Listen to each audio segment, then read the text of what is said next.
Je suis sûr qu'il y a un truc que t'as pas remarqué avec cette vidéo. Bon déjà, avant de démarrer, attachez vos chiens, c'est pas possible ça. Ah oui, c'est bon.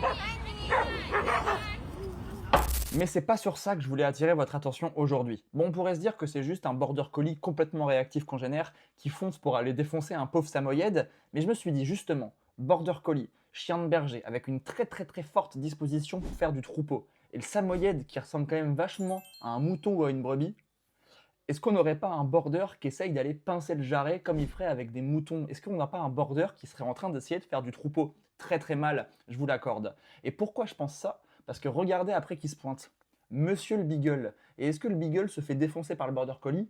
Bah pas du tout. Oui, bon, c'est un corgi et je me souvenais plus au moment où j'ai tourné la vidéo. On s'en fout, c'est pas ça qui est important dans l'histoire. Et je me suis demandé, est-ce qu'un chien vraiment réactif congénère très fort, il irait pas juste défoncer le Beagle qui arrive juste après?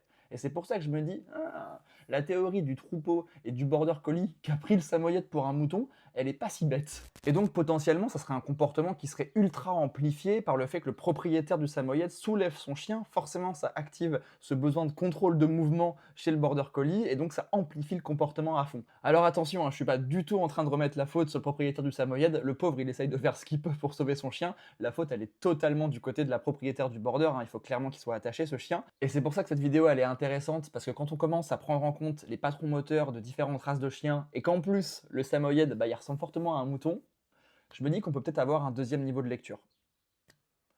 Ou alors le border il est juste complètement taré, complètement réactif, c'est possible aussi.